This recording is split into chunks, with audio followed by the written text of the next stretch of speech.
I heard my son, my oldest son, two of my sons are coaches, and the other son is a media guy. And my oldest son is a great hurdle coach, coached the Illinois state record holder. It's kind of fun. I coached the Illinois state record holder in the 100, so the two fastest races were both coached by Hollers. And but he made the statement the last time he was working with some of my hurdlers that most hurdle coaches harm hurdlers more than they help them. And I started to think, I wonder if that's true with all coaches. And I think it is. And I think it's that way with teachers. And I think we get way too confident that just because we know something, we're actually helping kids. So the title of my presentation today is First Do No Harm. I want to show you this. This is my two grandsons, Alex's sons, age 3 and 5.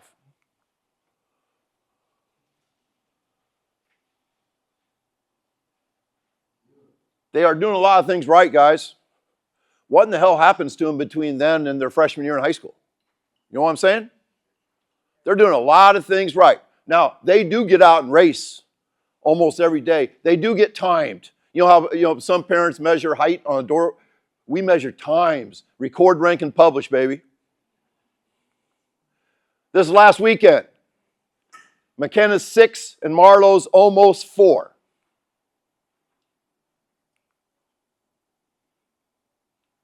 David, I want you to watch Marlowe's wrist, the dorsiflex wrist. You think anybody ever taught her that? Hell no.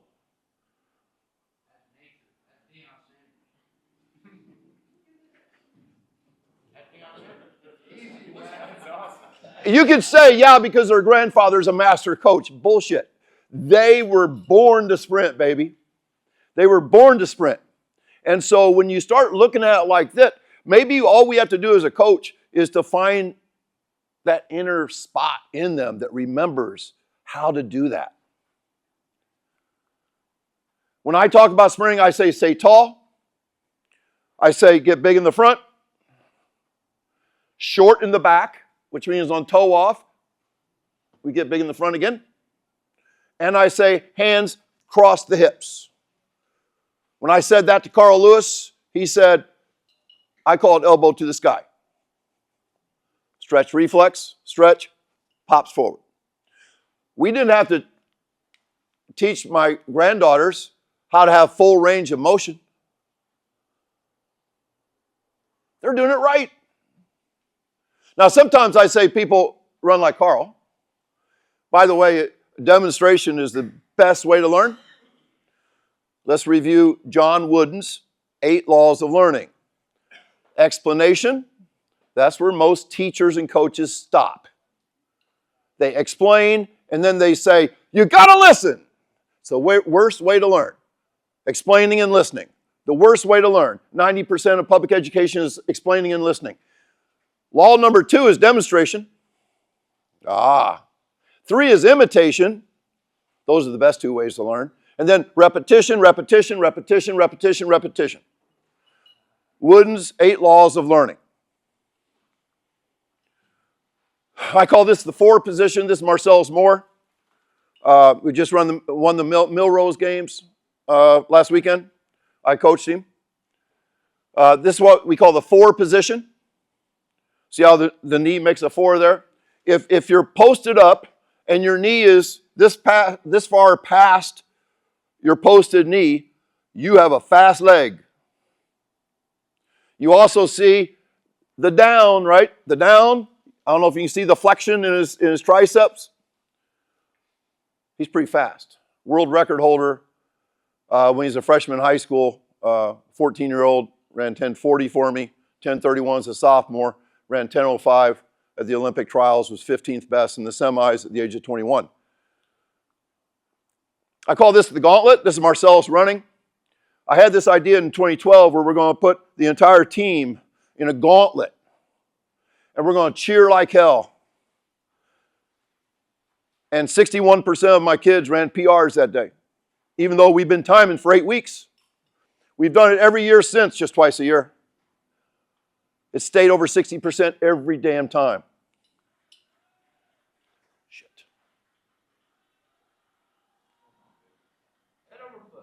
I'll do it again.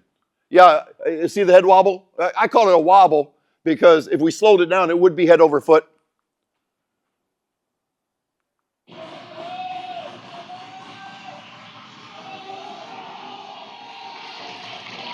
I don't know about you, but I never had that much fun in track practice. We were too busy running laps. Running laps. The laziest way to coach in the world. We're going to run 10 200s. We're going to walk back and run another one, walk back, run another one. That is sheer laziness, and people said it was Clyde Hart. This Marcellus in the finals when he set state record. He's a sophomore, age 15, wearing braces. Ran so fast his braces popped. I told our three guys, he's going to get his ass kicked. He's right there. We're in the lead right now. A little white guy. The big black guy is going to smoke him. And then I told Marcellus if he left early, he's going to walk home. So he didn't leave early.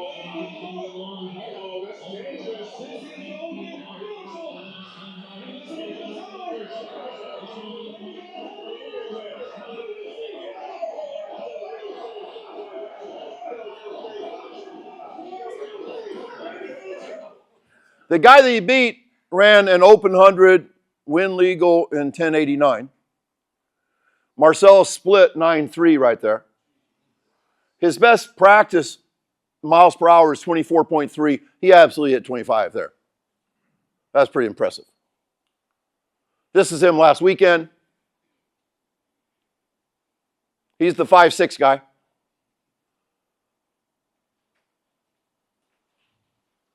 Milrose Games, champ, 6.56. He's 22 now. He's already a college grad.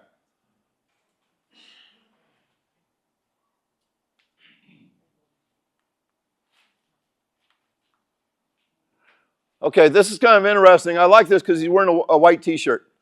And you're going to see the head wobble or head over foot.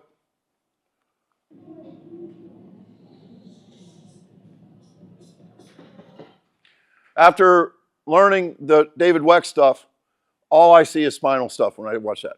That's all I see. It's kind of interesting. When he hikes his hip to get a little bit extra, he's hiking his shoulder to help hike his hip. I thought, well, that's a crazy thing we just learned. But Bolt kind of does that too. He gets a little extra. We saw this slide earlier. I did that with a fingertip Photoshop on my iPad. Cool. That's your picture. I made that picture. That's awesome. I took a straight spine and I made it curve that way. When the arm goes up, the shoulders twist this way. And of course, this leg's coming up at the same time. And so the lower spine twists this way. So it's coiling and uncoiling. And as we just saw, the spine's doing this and this too. The spine better not be immobile. Lots of head over foot here. We're running a 15 into a 10. Whoops.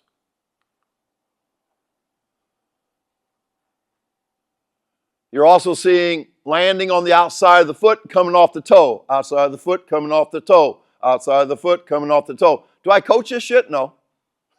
We just do it. We do it and do it and do it. Now, if somebody asks, I know what to answer them. But I don't think you can cue all this stuff and turn them into a basket case. Dr. Peter Wayand at a track football consortium down in Dallas. This is a video of a screen presentation. Can you see guys coming down there outside the foot, coming off the toe, outside the foot, coming off the toe, outside the foot, coming off the toe? This is a kid from the Bahamas that came up to work with me for a week, and he's doing the same thing. He reminded me a lot of Bolt. I always thought that was weird until I learned that that's the way great sprinters sprint. Off the toe. And by the way, when you come off the toe, it gets the glute activated. It's all together. I want to talk about in shape because one of the things I preach against is that tired is the enemy, not the goal. Lombardi said He said, fatigue makes cowards of us all. And people put signs up. But then their interpretation was crazy. We are going to get guys fatigued every damn day and then even push them past that fatigue. And we're going to get so tired we can hardly walk the next day. And somehow being accustomed to that, conditioned to that, is going to make us into tough athletes. It's just the opposite. You say, well, I'll get to that in a minute. So I rant against conditioning. We don't do tempo. My guys never run a lap. Our biggest workout, and this is all the way up to the 400, is 3 200s with 4 minutes rest. That's our biggest workout. We don't do a warm-up. We don't do a cool-down. It's probably not the way you were raised, was it? It wasn't the way I was raised. I think you know this guy. When I asked him, give me a quote about how you can play fast in the fourth quarter without doing more gassers than the other team, he said, speed, power, and efficiency are the key to playing fast for an entire game. Beautiful quote. But the textbook says without a good aerobic base, you will struggle to replenish your ATPs in order to go fast the next time. And man, when you get certified in S&C, it's like you have to repeat this 10,000 times and just you have to believe it. And there's 2 guys on Twitter, a guy named McLaughlin and Kettering, and both of them, they plant their flag on the hill of conditioning. So they troll the hell out of me. I blocked Kettering 4 times. But he keeps sending me good books. You know, he's a good guy. He's just misguided. It's one of my favorite quotes from Harry Mara. He was the coach of this guy right here, Ashton Eaton. These guys are the greatest athletes in the world, and they look terribly out of shape. What in the hell have they been doing that aren't they like athletes? I mean, that's embarrassing to lay on the ground. Now, the last event of the 2-day decathlon is the 1,500 meters, which is like a mile. Here's the deal. The other 9 events are speed and power events. We could train Ashton Eaton like a cross-country runner. Maybe a 10-mile run on Sundays. Maybe 10 200s on Monday. But you know what? Now, he would look better at the end. Maybe run a little bit faster, but would he throw the shot as far? The discus? Would he run the 100 as fast? The 110 hurdles? How would he vault? Do cross-country guys make good vaulters? Do cross-country guys make good long jumpers and high jumpers? No, cross-country runs the cat out of an athlete. So they intentionally undertrain for their final event, and it hurts like hell. I tell that to football coaches all the time. You don't want a cross-country team. Don't detrain speed and power. Most sports are speed and power events, even soccer. It's important to realize that speed creates sprint capacity. If you get really fast, you're really good at sprinting 10 times with limited rest. It has nothing to do with conditioning. It has everything to do with being fast. We have a thing where we run 10 40s in 10 minutes. A group of 10, all free lap chipped, and I have to write down 100 times in 10 minutes, which is not easy. Not easy. What I have found is that I can predict the 1 through 10 average time based on their miles per hour in one 10-meter fly. The fastest guy always has the fastest average time. And you would think that somehow conditioning would come into play and the slow guy would beat the fast guy because he was in better shape or something. Nope. Speed creates sprint capacity. Sprint capacity is the ability to do sprinting over and over again, like football or most sports, really. But sprint capacity does not improve speed. So you don't want to go out and run 10 40s. That's like gassers, right? You don't want to run 10 40s to get faster. You will detrain speed. Josh Bonhoddle, when he worked at Purdue, said that a common mistake is to attack sprint ability, repeat sprint ability, when you have never truly developed speed. I think that is the world. That is the world. Repeat sprint ability.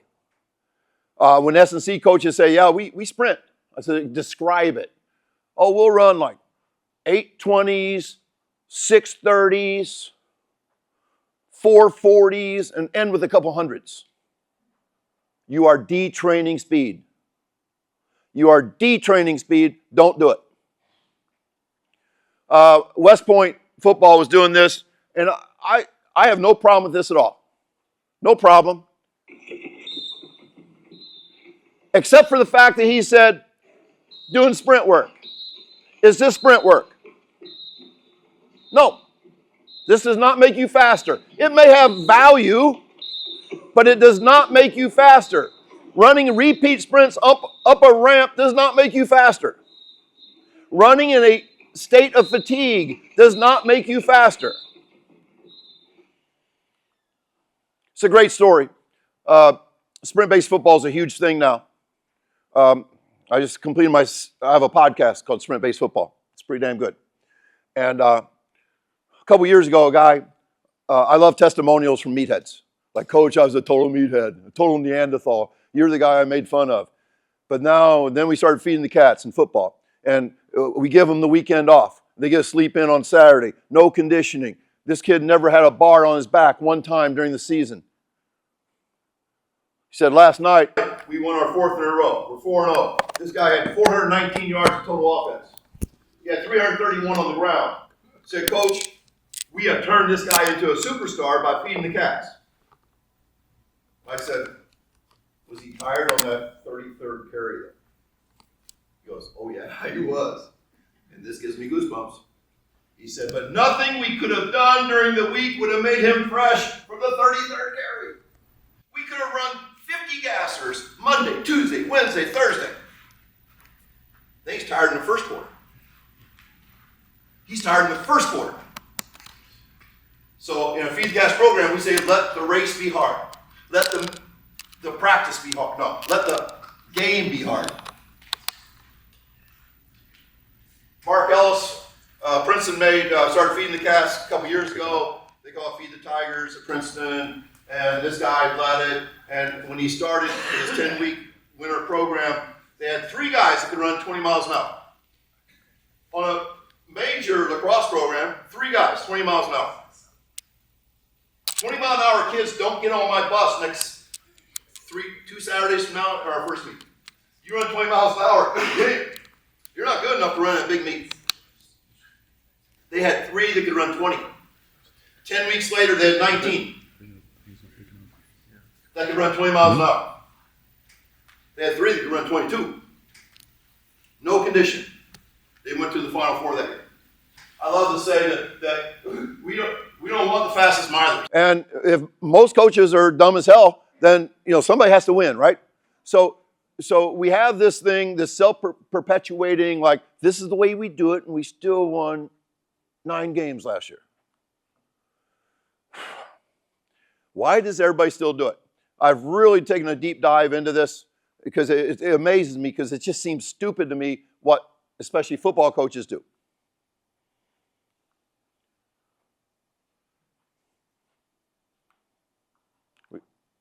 Oh, it's called anchor bias. I wasn't prepared for the fade in. Anchor bias, we have a tendency that the first thing we learn becomes what we believe. Religious people are almost always the religion of their parents. They're atheist about every other religion in the world, but they believe in the religion of their parents. 80% of people who identify with a political party are the political party of their parents. We've always preached that kids, if you want to know who you are as a kid, look at your peer group, right? That's called anchor bias.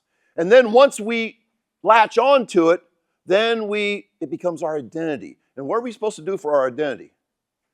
Fight for it. We fight for our beliefs. That's what coaches do. There's a lot of dumb things in the world, really dumb things that we just accept because that's what we grew up with.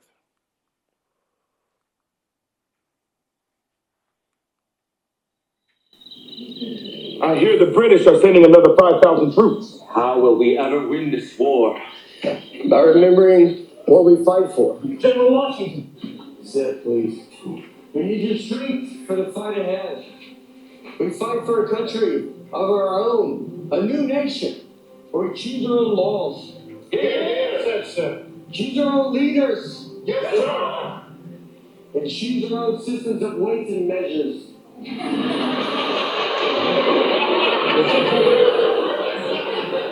Weights and measures, sir? Yes. Yes, I dream of that one day. Our proud nation will measure weights in pounds, and that 2,000 pounds shall be called a ton. And what will 1,000 pounds be called, sir? Nothing.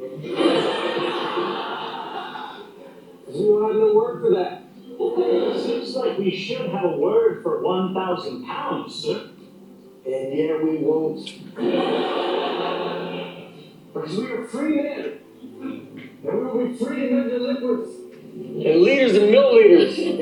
But not all liquids, only soda, wine, and alcohol. Only those, sir. Yes. But for milk and paint, we'll use gallons, pints, and quarts, God will. How many liters are in a gallon, sir? Nobody knows.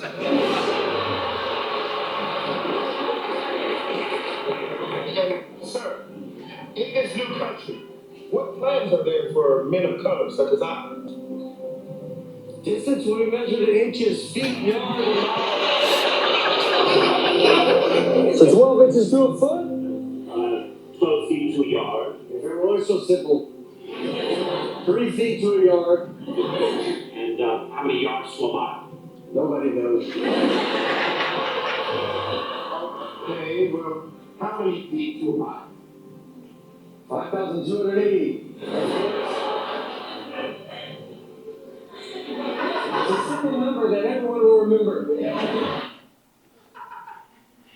As a former chemistry teacher, my chemistry students, no matter how smart they were way behind the rest of the world because we measured stuff in like half cups and quarter cups and, like what the hell. And you guys aren't old enough, but, they passed a thing. They started putting up kilometer signs in the United States like in 1978 or so. We started pumping gas in liters. That lasted 1 year. We voted those son of a bitches out of office. You know what I mean? I mean, like, if there's not an anchor bias stronger than that, I mean, all of you should be thinking like, what stupid shit do I believe that I just latched on to when I was young? Anchor bias occurs when we rely heavily on the first piece of information we receive, called the anchor, even when subsequent info becomes available. I hope this is subsequent info for you. So, my take on S&C. No offense to you S&C people out there. I got 2 magazines when I was a young coach. One was Muscle and Fitness. I learned a lot through Muscle and Fitness. And the other was Runner's World. I ran 4 marathons because of this cover. If Oprah can run a freaking marathon, so can I. This literally came out like 4 months before I ran the Chicago Marathon, my first marathon. And I still have the disease today. Today was my 957th consecutive day of running. I about had a heart attack going over a bridge yesterday on the causeway, but I survived. But it's a terrible habit. It's a terrible, terrible habit. I wish I could go back, but it became my identity, right? It's my anchor bias. I've been jogging the roads ever since I saw Ali and Frazier in sweats and Rocky Balboa in gray sweats, running the roads. That's how I got the damn habit. There's also a lot of this stuff in sports. High school sports exploded after World War II. What soldiers found, Band of Brothers, is that going through really hard shit with a group formed bonds that they never could recreate. Ever, ever, ever. And it's true. It's absolutely true. So you know what they decided to do? Create really hard high school sports so that their kids could bond together the way they did in war without getting killed. That's a great idea, right? Except for they're ignoring a pretty important thing about sports, and that's called performance.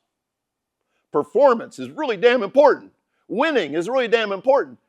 Doing hard stuff just to do hard stuff is kind of dumb. I heard somebody say this, that the college coaches, I make fun of college coaches all the time, and they don't like me. They said it's kind of like what college coaches do. They throw a dozen eggs against the wall and walk over and pick up the one that didn't break. Trust the process. Right? Trust the process. God, there's so many broken athletes out there, it makes me sick, especially in track and field. Oh. Norman Dale and Hoosiers.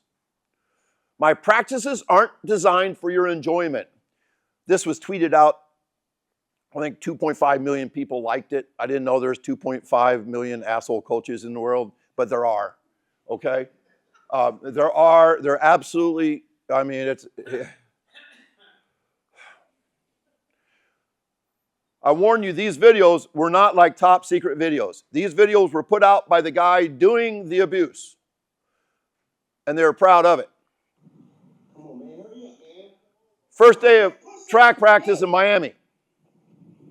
First day of track practice.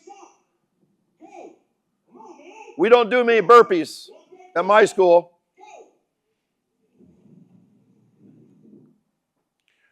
One of the top ranked teams in Oklahoma, actually they were ranked 9th in the nation. They put out a video showing why they're so damn dominant.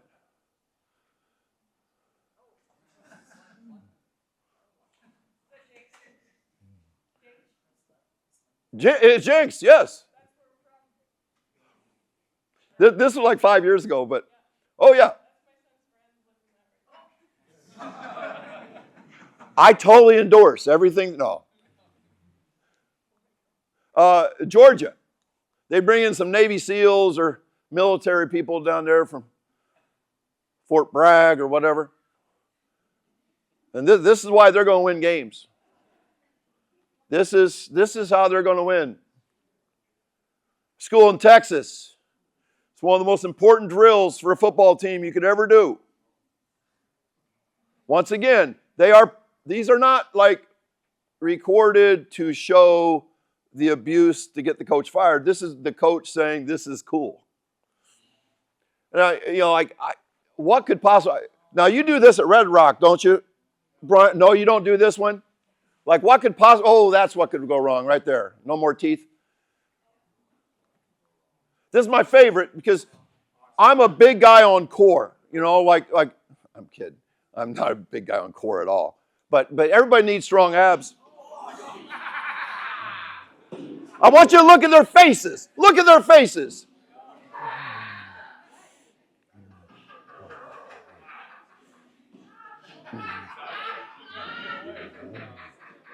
Look at that face. Look at that face.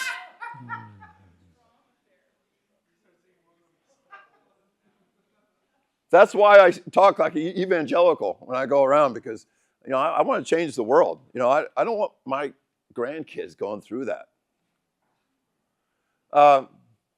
This coach from the University of Wisconsin, he makes like $6 million a year, not counting endorsements. He says, I know this won't make you a better player, but it'll make us a better team. Basically, what they've gone through is some type of non-football type of hard stuff, thinking that this is going to be a team builder and stuff. I don't believe it. Make sure you keep reiterating. You do this work out here, it's really good work, man. And I know it doesn't make you a better Look at their faces, too. Keep saying it over and over, okay? Players win games, but teams win championships. Our objective, we have one. Win a championship. He's a total fraud. A total fraud. Everybody wants to talk about Navy SEALs being tough, and they are. They are tough. But I want to see those Navy SEALs in high heels. 200 feet off the ground, walking across a wire. I bet they turn into sissies. You know what I mean? It's like toughness is task specific. Teach your kids how to play, how to execute, how to be consistent, and everything's going to work out well. But I was old school till I was 40. I made the change in 1999. I was reborn into something I never knew that anybody else was like. I later found people like Brian Kula that was like a brother from a different mother type of thing, you know. But just like my dad, that's the way I coached. You know, anchor bias, right? How could you be the oldest son of a basketball coach? I was born when he was 23. How could I not copy everything that man did? I also copied successful traditional coaches. I would visit Bobby Knight's practice at least twice a year. I was a head basketball coach all through the 80s until I got fired in 1990. And I would visit Coach K's practices. Actually, not practice, his one-man clinic that he did in Ohio. I read every book for every traditional coach, and they're all saying the same things. I was intolerant of losing. I was a poor loser, and I thought that was a good thing. You know, I kicked doors like my dad, punched walls, cussed kids. Jesus. I believe that outworking the competition was key, and that we were trying to turn boys into men. A lot of people like that. I wonder why we're not trying to turn girls into women. I never heard that said one time. Not once. I guess it's that rite of passage thing. It's like, you know, the Greeks used to beat their kids, their boys, to damn near death, thinking they'd make them tougher. Who knows? Maybe it did. I believe that winners outwork losers. This is what it means. Like if you lost, what was the problem? You got outworked. So you double down. You work twice as hard the next week, and that's called a losing streak. That's what that's called. I believe that the players who excelled outworked the players who did not. I think that's 100% wrong now. And I believe that practice was meant to suck. That we had to go through it to get to it. Those are all old school things. Maybe you believe that now. Maybe you're starting to question that. I hope so. I love this book. Mark Manson just spoke to me. I think it's a coaching book, even though he would never say it's a coaching book. It's just full of great insights. And he says that every step of the way I was wrong about everything throughout my life. I've been wrong about myself, others, society, culture, the world, the universe, everything. If you cannot say that, then you have not grown.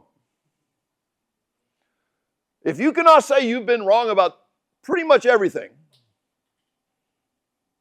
I don't know if you've grown.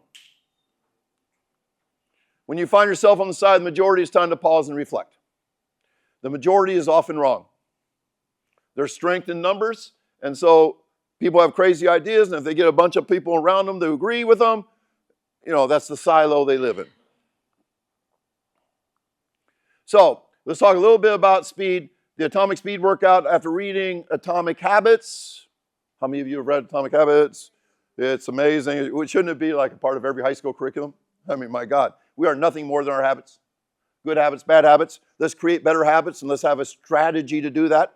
My strategy after reading this book, I started doing 10 push-ups a day. I was 61 years old and I struggled with 10. Now I'm doing 40 a day. I do them every damn day. You start small. You start by jogging around your house. And then you can like jog around the block. And then you'll start jogging 2 miles.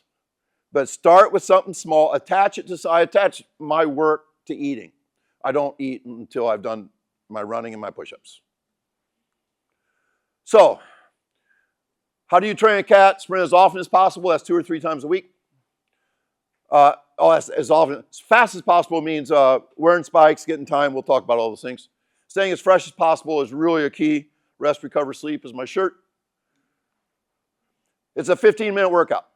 It's a great hook. Do you have twice a week where you could do a 15, remember this is atomic, small but powerful. This is not optimal. This is atomic. Can you do it 2 or 3 times a week?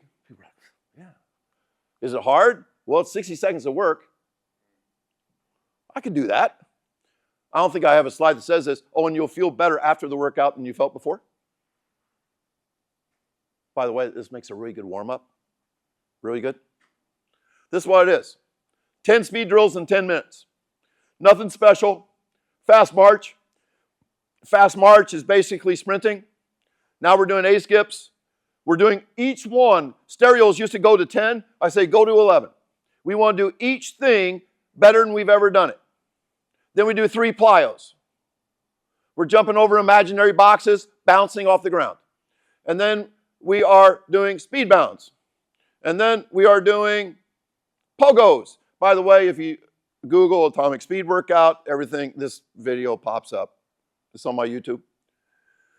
Short prime times, everything in front, straight legs. Big prime times, we really go. This is not we don't treat this as a warm-up. Then we do bent knee prime times. Then we accelerate to top speed. Yep. You got to sprint before you sprint. People say, what's your warm-up before you do this? We have no warm-up. Nobody's ever gotten hurt doing this. That was a 10-yard fly. A 10-yard fly is basically a 40-yard dash where we time the final 10. We use free lap. Here he hits 0.89. That entire video lasted 69.4 seconds. What did you not see? Rest recovery. The other 14 minutes for rest and recovery. Yep, basically it's on, I mean, we don't time it, but it's basically what you could do it at. And obviously if you have a group, it takes more than 15 minutes. But if you're organized, you could probably, have different lines. Yeah. Our speed, by the way, our speed workouts that we do, like we did a speed workout Wednesday. We did 2 15s into a 10, 2 25s into a 20. So we did 4 sprints, all 4 out of the blocks, all 4 racing in pairs. And it was it's a little bit more than this, but not much. Still 10 speed drills, and we do RPR after the 9th one. You find, I'm assuming you find their times better when they're in there because of competition. What I've found is surprisingly no.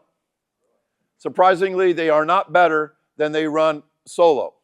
But I think the competition really, really important. I think it's important to teach kids to win and lose. It's teaching kids to perform in practice.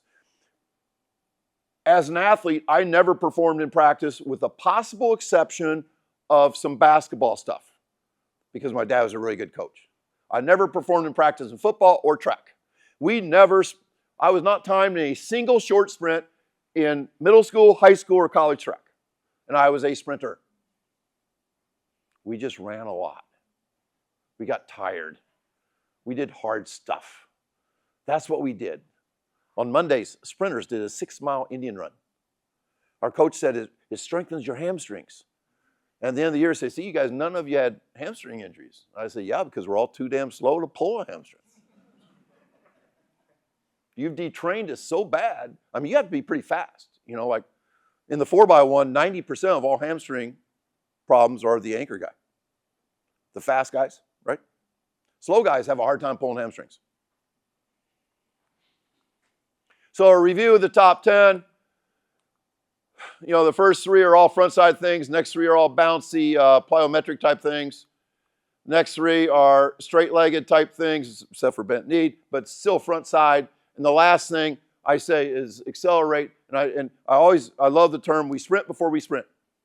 I say that at every track meet because I say if you don't sprint before the 4x1, your 4x1 is a part of your warm-up.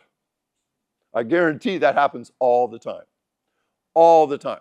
So our guys will spike up, get a handoff in, maybe a couple other untimed flies, spiked up. I mean, they're going. If you don't sprint before you sprint, you're not warmed up. We never warm up with a lap. We never go out and run a mile, ever, ever, ever. So I want to talk about optimal. Optimal is spiked up. People say, well, we're running in a hallway. Okay, then don't spike up. I'm just telling you what's optimal, all right? I just want you to be fast. On a track is optimal. You're going to be faster on a track. Oh, we don't have, shut up. Just do the next best thing. It's okay, but you still need to know why this is optimal. We want to push the ceiling of the CNS as high as it can go. Raise it, and it ain't easy. It takes a lot of work. An unlimited run-in, but we only have, okay, do the best you can. But if I was here, I'd be sprinting out in the parking lot. I was at D1 in Nashville 2 weekends ago, And they have like lane lines printed in their alleyway behind their, no, it's not like Mondo, but it's still fast. And that's where they sprint because they don't have enough room to sprint inside. I believe that racing is good. Oh, we only time with Dasher. Okay, then you can't race. With free lap, if two guys have a chip, you get both times.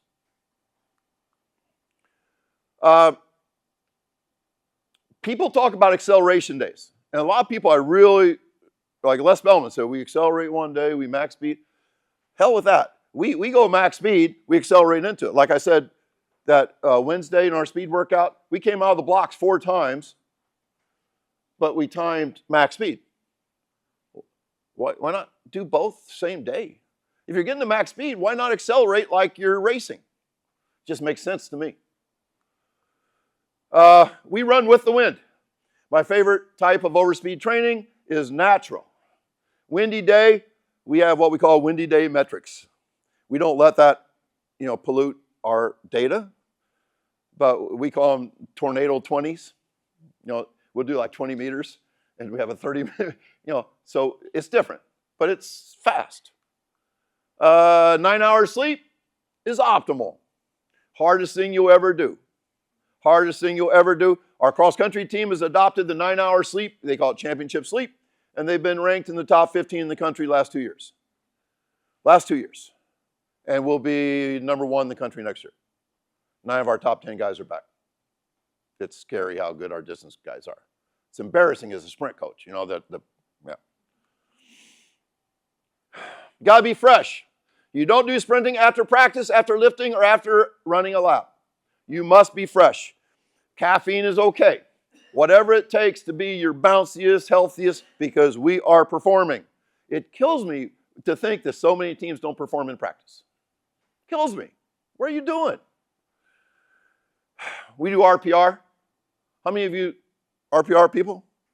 Yeah, I would love, if we had an extra hour, I would do an RPR thing, and it would be the highlight of your weekend. It's fantastic. RPR is just, it's awesome. We do it self-RPR after the 9th speed drill. Yeah, before they accelerate to top speed and before they do their time sprints. And we just hit zone 1. Zone 1 and done. Now, we always do zone 1. We would do this, psoas, glute spots, belly breathing. Yeah, Cal Dietz and Corfus. It used to be J.L. Holdsworth too, but they've divorced. And so now it's just Cal and Chris. And yeah, it's really powerful stuff. It's lowest hanging fruit, no downside, absolutely no downside. I've seen, Illinois is so big because of me and Corfus. I've seen finals of the 100-meter dash, all 8 guys. I don't know about you. If you've ever run track, it's the scariest damn shit in the world. I mean, I played, in front of 5,000 people in a basketball game, packed house, and it was fun. I've run the 400 in front of 12 people and was scared to death. There's a spotlight effect that happens in track. And if we can give kids a tool to turn sympathetic into parasympathetic, I've had, I don't know, track coaches know this. Guy walk up before the 4x4. He never run it before. Coach, I don't know if I can do this. Get on the table. I work on him. He gets off and says, I feel new, coach. Bring it on. Isn't that great? Isn't that great that we have a tool that can do that? I time with free lap. It doesn't blow over in the wind. It can rain. I don't know how I could coach without it. On the off day, we do X factor work. X factor stands for exercise, also stands for unknown. We have hundreds. I say our number of X factor exercises is infinite. That's half serious, but there's never an X factor workout where we don't create something. Now, we have our go-tos, med balls, wickets, hip mobility, plyos, things of that nature. I was just going to show you one. That's one of my favorite ones. Because this is working on the 4 big things that we want to accomplish in X Factor. The big split of the thighs. We want to work on power. We want to work on snap with elasticity. And we want to work on bounce. Slow people cannot do that. My freshmen suck at that. You guys would suck at that, okay? Some of you might be all right. But we love to identify things that fast people do well and slow people don't. Is there anything in the weight room that only fast people can do well? Nope. I cannot pick my 4x1 team in the weight room. But if I see a kid, actually it happened. Franklin, Tennessee, first year coach there. I walk through and there's a 5'8" kid goes in. Bam! I said, come here. He smelled like weed. I said, what's your name? He said, Trey. He thought he was in trouble. I said, you just made my 4x1. He said, what's that? He was good. I can identify fast people who can dunk a basketball like that. Or that have a bouncy. If I see somebody can do that, he's good. Yeah. Now you can go, he's going doing same leg, you can go opposite leg. I call these air lunges because they're jumping up in the air and kind of in a lunge position. Oh, and you could alternate. Oh yeah. And I urge coaches to be creative with X Factor. Find stuff that fast people do well, slow people don't.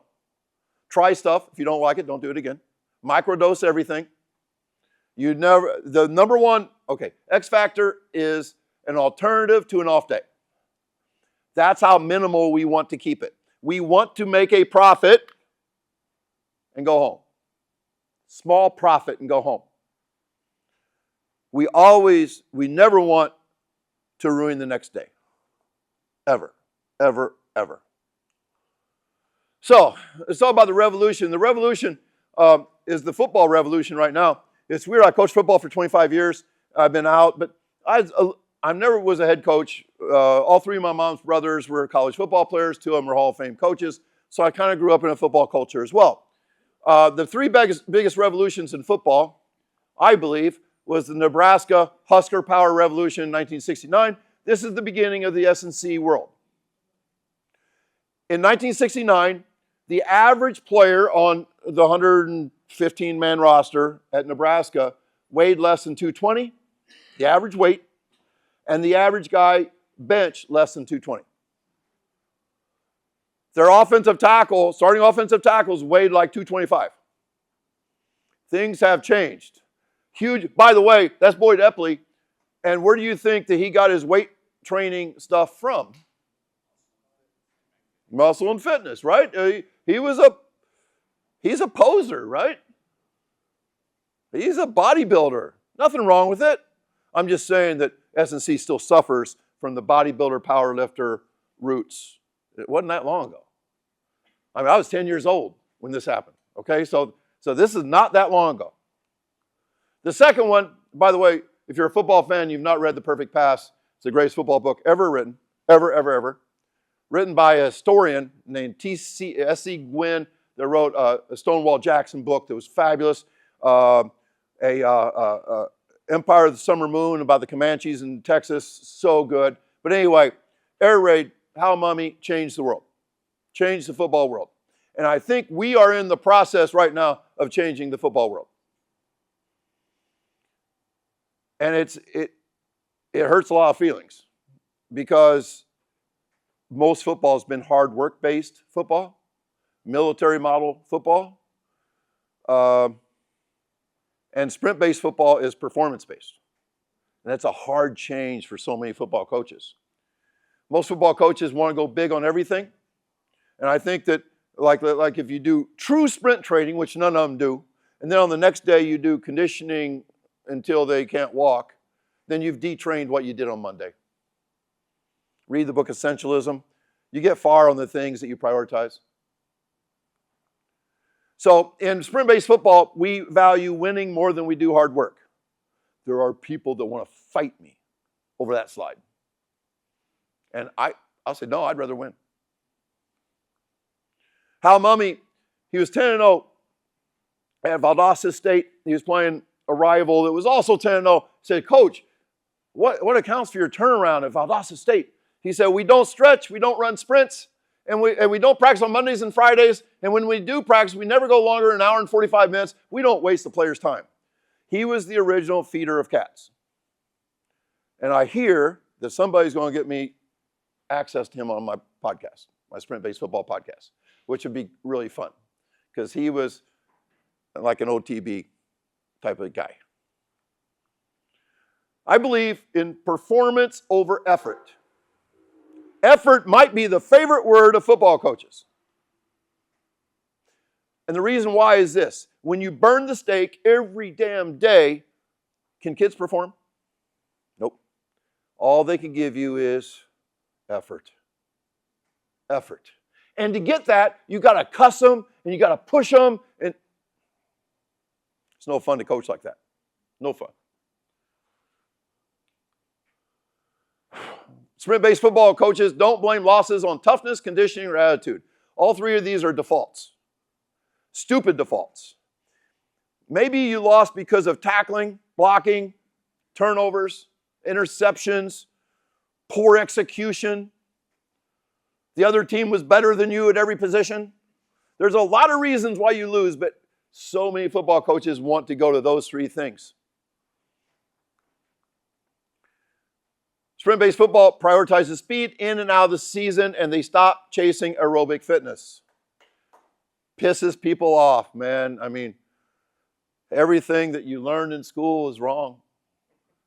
Another Kula quote, we get in shape by stacking anaerobic work.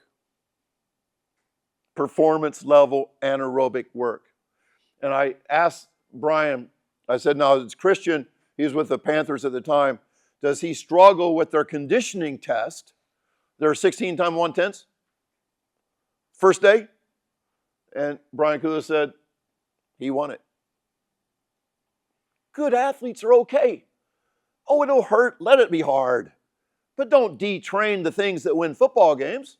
Don't detrain those things. My dad used to say, we're going to make practice so damn hard that games are easy. And that made sense, right? That's why we practice hard.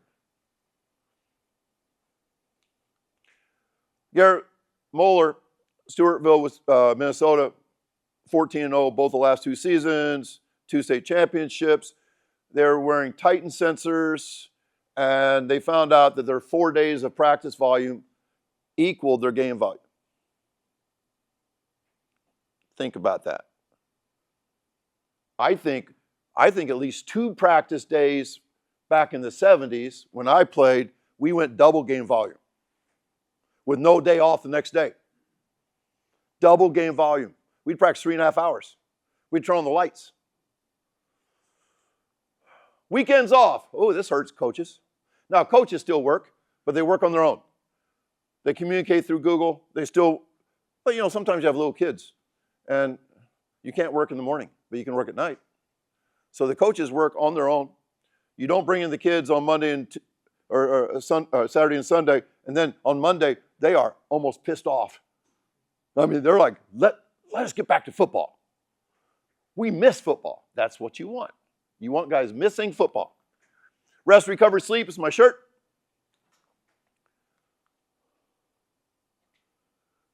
I'm a science teacher, so I love like structural chemical formulas. That's dopamine. Dopamine makes us feel great. Dopamine gives us reckless confidence. Not very good at the craps table, but it's a good feeling though. It's really good for an athlete to have reckless confidence, and it allows us to move our arms and legs fast. Well, we're kind of screwed up north because the ways we get it is sunshine. See the sun? We don't have any sun up there. It's way too dark. We also get through sleep, so we have to sleep 9 hours a night, and we're still, in the last 10 years, 90% of the top 100-meter sprinters are from 4 states: Florida, Georgia, Texas, California. and it's not the coaches. People say, well, it's the ability to train year-round. Sunshine. Because they suck in the distance events. Illinois kicks their ass in the distance events. They kick their ass in the field events. Well, not the jumps. But the shot and discus, we're much better. Minnesota's better per capita than California and Florida. Yeah. It's only in the sprints that the sunshine matters. How do you get increased dopamine? Sunshine, sleep, and winning. That's why I tell all my guys, you wake up and you make your bed, 2 glasses of water, eat your breakfast. You just had 3 wins. 3 wins. And maybe that winning streak will continue through your first hour class. Every time you check a box, it doesn't have to be winning a Super Bowl or something. It's small wins, small wins. I think that's pretty good teaching, isn't it? You know, like, let's win. Let's wake up and give ourselves a chance. If they sold a pill that gave you 10 to 15% higher testosterone, faster sprint times, 50% reduction in injury rates, 3 times less likely to get sick, and an increased ability to learn, and increased skill development, would you take that pill? Hell yeah. It's called sleep, and it's hard for teenagers. It's the hardest thing they'll ever do. To get to bed at 9 o'clock, our first class starts at 7:05 at Plainfield North. They're waiting on the bus in the dark at 6:30 in the morning. That means they have to go to bed at 9. They have to turn off their lights and get away from the screens by 8 in order to fall asleep at 9. It's hard. Pedro Aruza is a sprint-based football coach at Randolph-Macon. They're pretty good. 57-6 in their last 63 games. 3rd best D3 school in the country. And their first 4 days of practice, they went 60 minutes, 60 minutes, 60 minutes. 4th day of practice, they took the day off. Can you imagine how good those practices were? Now, they did some pre-practice stuff. This is what we're going to do. That's what a sprint-based football team does. Eric Corum says, I think every coach should be uncomfortable with how little they do the first week. I love the word uncomfortable because if you're a sprint-based coach and you're doing less and you're taking a lot of days off, you will be uncomfortable because that's not how we grew up. That's not how we grew up. And the only thing I disagree with that, we should be uncomfortable with how little we do the entire season. Entire season. RPR is a mainstay of sprint-based football programs. When you start making practice the best part of a kid's day, all of a sudden that point guard in basketball is not walking by your practice saying, thank God I'm not doing that shit. He goes, Coach, can I play football? You think a starting point guard on a high school varsity basketball team could possibly play for their football team? All conference maybe. First year ever playing football, probably a college football player. He has ball skills, vision, speed, quickness. Injury-free. It's really weird that, pretty much every sprint football coach I talk to says that at the end of the season, their team's faster and nobody's hurt. I don't get it. I seriously, I kind of get it. We can talk about it a little bit. Why are sprint-based football teams 99% healthy at the end of the season? I think the first thing is lower practice volumes. I think GPS has taught us that practice volumes are the number one reason that kids get hurt. Too much. Even a sprained ankle is the lack of ability to control your extremities, usually because you're tired. Fewer collisions. Gosh, you practice less. You only hit 1 time a week. You're not going to have as many concussions and stuff. RPR is voodoo. We don't know how much it helps, but man, it seems to help a lot. And sprint exposure 2 to 3, there's something magic. I don't know, it's the frequency of on and off with the muscles, contract, relax. There's something magical about sprinting.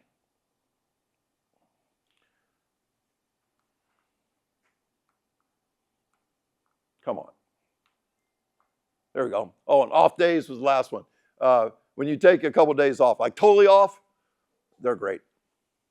So, let's stop breaking kids. First, do no harm. This is an important, very important thing to me. This guy, a great hurdler from Purdue, says Monday I hate track, Tuesday I hate track, Wednesday I hate track, Friday. And then, meet day he kind of likes it.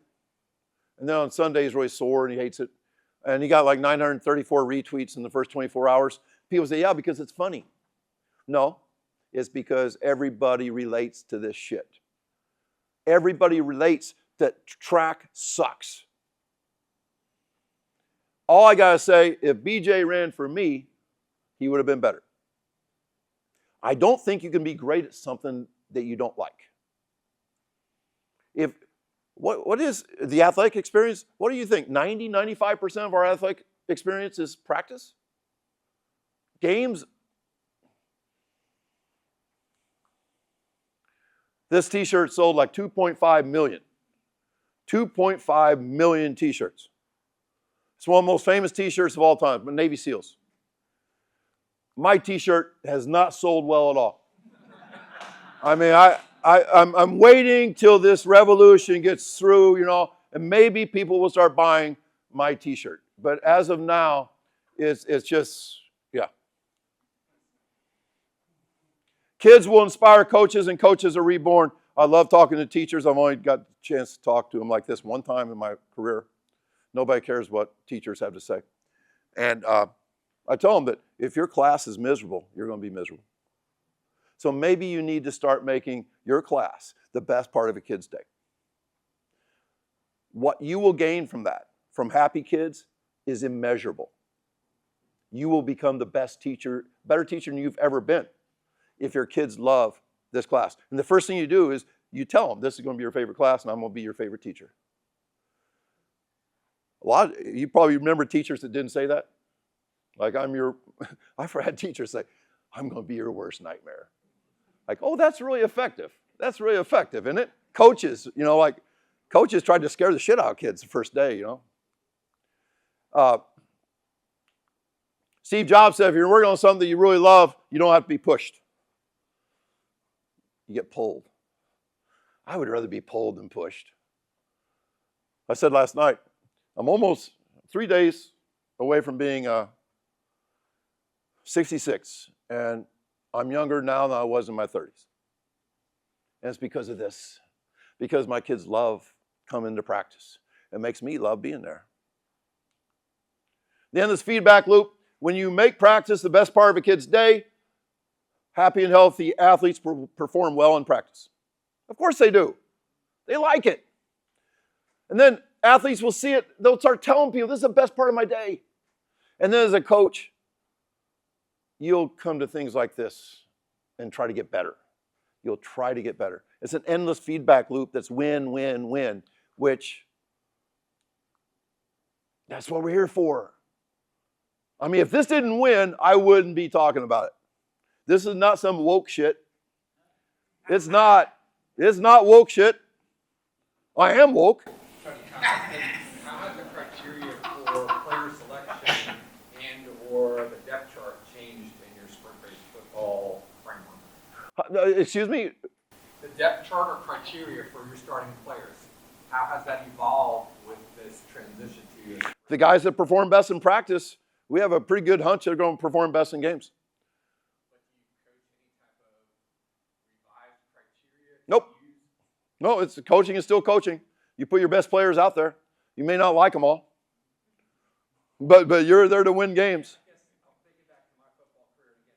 It was old school, right? Yeah, all of us were. I was the undersized guy, so I had to kill my opponent in practice in order for me to move up on the depth chart. You still have to do that. You still have to do that, but you're going to be a much fresher, faster athlete that loves the game, which I think allows you to kill better.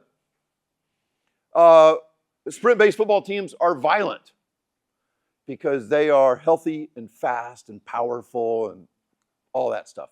You remember, I think his name was Joe Gilardi, he was at St. Joe's, he was like the winningest D3 coach. Yep, I have his book. You remember it's Very similar. in practice, but they would do meditation, no hitting, no helmets. Sure. Yeah, they absolutely did a lot of things that I'm talking about. And he's one of the winningest coaches of all time. For sure. The kids loved him. Now, I think that this is a pretty good model of if you're going to enter this realm of sprint-based football, you might want to still talk tough. You still might want to talk about biting people's kneecaps off because it's great job security. Because outworking your opponents, like if you lose, they'll say, oh, you went 3-6, but nobody outworked those guys. It's great job security, to work hard. It's also good to talk tough.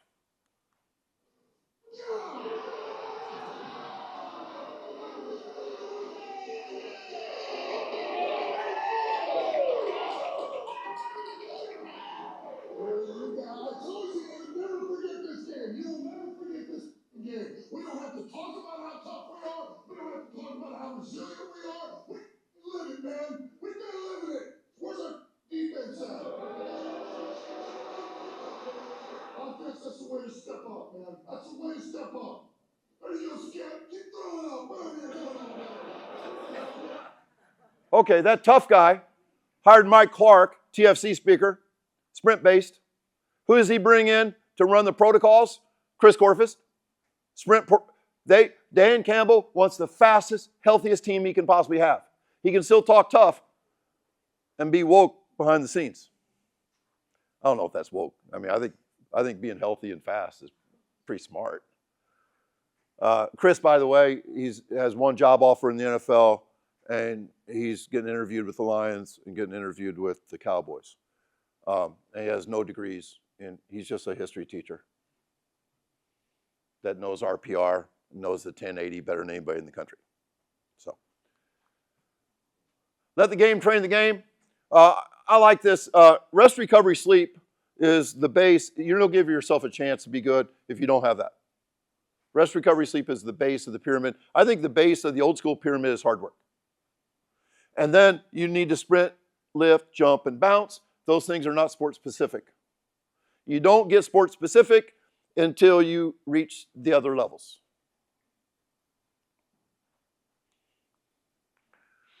Soccer, people always want to argue with me that they need miles and miles of conditioning, and they'll just run the cat right out of an athlete. And so I say describe your best player. First word out of their mouth, fast. Second word out of their mouth, explosive. Not one time, ever have they told me, step slow, but they can run all day. We had a soccer coach, a big time soccer coach, tell us that that linear speed isn't effective in soccer. Right. So when I heard that, here's the thing. When I heard that, I'm sorry, I'm just. Yeah. My thought, right? I heard that, and I'm like, well, shit, man. Maybe I don't know what I'm doing. So this is before the World Cup happened.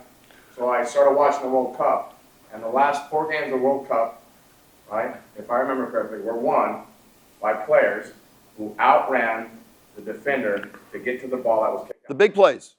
The big plays. Yep. Speed is important. People say Steph might need to run 3 miles every day. That detrains the things he's good at. He doesn't need to do that. Cooper DeJean, he looks like a high school nerd, maybe a D3 player, might get a play his senior year or something. But then when you see his track numbers, you say, wait, he long jumped 24 too? He's a freak. He wasn't just a hard worker. This guy's a freak. In high school, he was a freak. I mean, he may not look like Saquon, but he's a freak. You better get better at the things that matter. Hard work is not what created that highlight film. That is genetics and proper training. Pretty damn good. Speed's the tide that lifts all boats. Train the extreme, you train the range. From Brian Cooley, he trained 2 female golfers. And I could just imagine, I don't know if they said this or not, but they're probably thinking, but we don't sprint in golf. We don't lift heavy things. We don't jump, and we don't bounce. He said, well, you will in your training.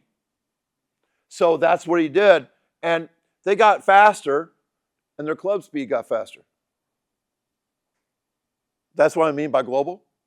That's what I mean by speed's the tide that lifts all boats. That running in a straight line will improve everything. Everybody should be exposed to max velocity. Buddy Morris, my favorite S&C guy in the NFL. How much time I have? 5 minutes. You need 10? Yeah, give me 10. Big cats. I'm huge on training big athletes. I like this.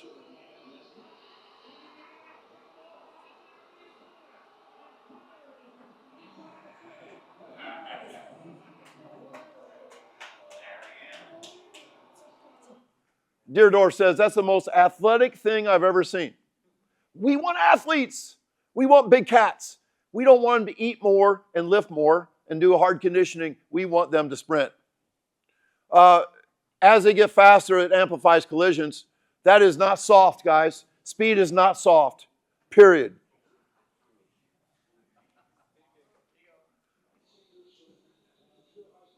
Okay, if you got somebody like that anchoring your 4x1, he will play college football, okay? Because that guy can do this.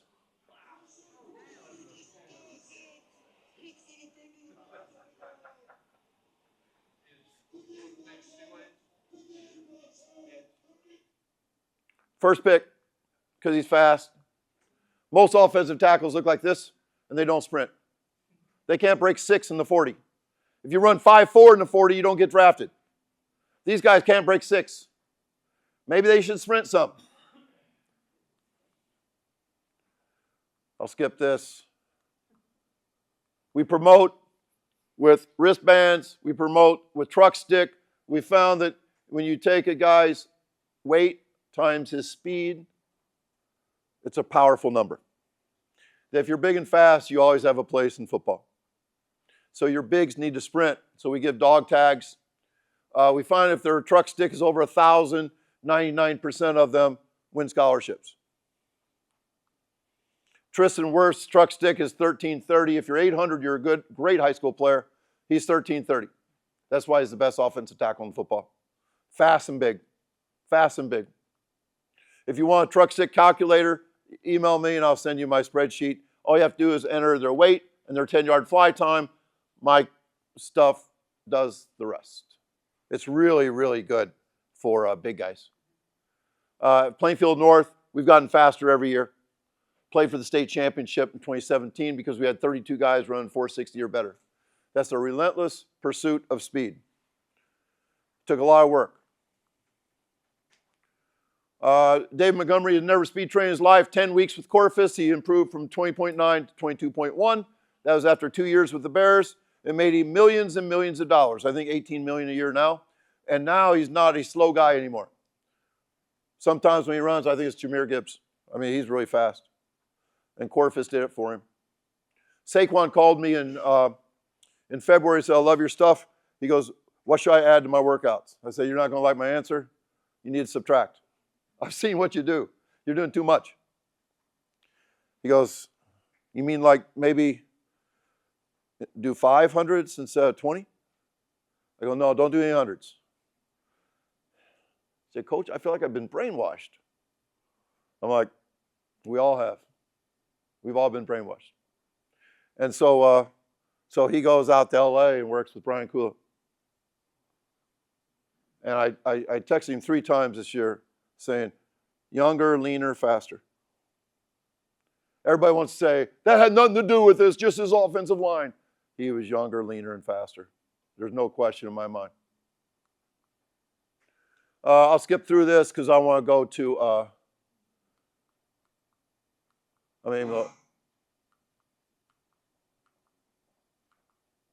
want to end with this because when I just look at my watch. February 13th is the anniversary of that guy's death on the left. That guy's name is Gay Kintner. Gay Kintner. He died on February 15th, 1960. He was my age, 65. He won 629 games at Decatur High School. Legendary program. The gym they named after him, while he was still alive, was bigger than the gym at the University of Illinois. That only happens in Illinois, where, like huge gyms and everything. He's a World War I veteran, born in 1895. My dad was born in a tent. Government housing. He died last year. And, excuse me. And so they moved around a lot as a kid. You've heard of Irish twins, right? You know, like born like 11 months apart. Well, the firstborn to his parents were twin girls. 11 months later, he was born, unwanted, unsupervised. He fought his way through childhood, played a lot of ball. That's what kids did back then. Lots of kids running around, played a lot of ball. And he got pretty good. And as a freshman, he had never really had a dad. Both of his parents only went to third grade. You know, working poor. You know, worked their ass off, but poor. And so this basketball coach gave him a basketball and said, Holler, you're going to be one of my great ones. Wear this out. Changed his life. 1950. Changed his life. As a senior, the guy changed his life one more time. He said, Holler, where are you going to college? My dad said, I'm not going to college. I don't know if you know this, but in 1954, only 7% of American adults had gone to college. 7%. He wasn't college material. He was one of those difficult kids in class that missed some of the fundamentals. So he said, yes, you are going to college. And he did. As a senior in college, he met a girl that was a freshman who was valedictorian of her high school class. My mom. 16 months later, I was born. Firstborn. He went on to coach 47 years, paying it forward. Now, the reason why February 15th kind of sticks with me is because he died 65 years ago. 65 is a magic number. He was 65, I'm 65. It was 65 years ago. It's weird shit. Whew. I've seen his tombstone. Well, the way he died is important. 3 days before my first birthday, February 15th, 1960, he was coaching in a game, third quarter of a game, and he died of a heart attack. He was dead, rolling him out on a stretcher or whatever. And I read an article, and a woman in Decatur said, there goes the greatest man this town's ever known. So, back when I was young, when my dad said he wanted to die on the bench, I didn't understand. I didn't understand what in the hell he's talking about.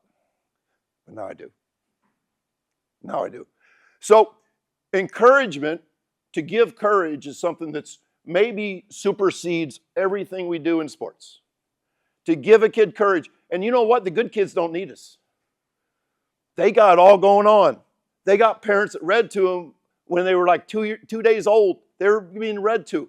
It's the difficult kids like my dad that need help. And so we're going to end this with a clip that I think is the best clip I've ever seen about courage, about encouraging. And when you're watching this, think to yourself, when it comes time for you to give courage to a kid, will you have the courage to do it? And now to honor America and salute the men and women serving our country with our national anthem. Please welcome, as voted by you, the fans, our winner of the Toyota Get the Feeling of a Star promotion, Natalie Gilbert.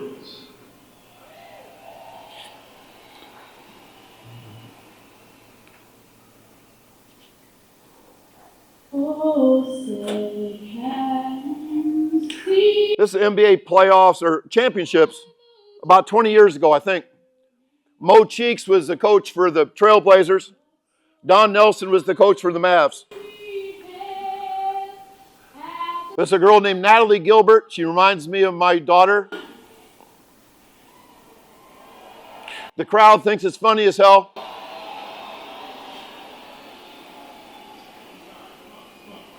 This is Mo Cheeks, head coach for the Blazers.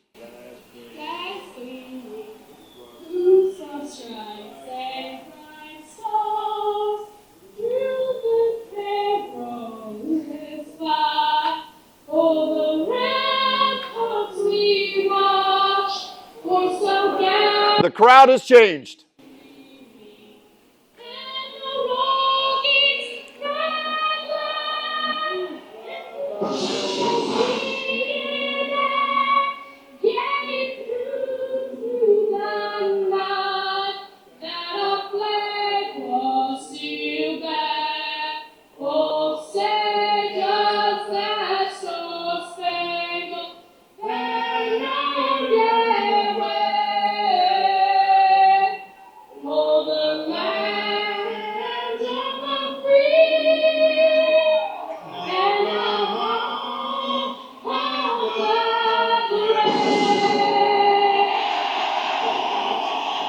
I don't think that Mo Cheeks, Hall of Famer and all that kind of stuff. I don't think the greatest thing that he ever thought that the greatest thing he's ever done in his life was a singing gig, because he wasn't very good at it. But I think it's the greatest thing he's ever done in his life. And as educators or people that work with young kids, we have opportunities that other people don't have. And I guarantee it's the kids that need it, not the kids that don't need it. I mean, the encouragement has to be with those difficult kids. We can't just like the kids that are easy. We have to save the kids that need saving. And she needed saving there. Thank you so much. I'm sorry I went over.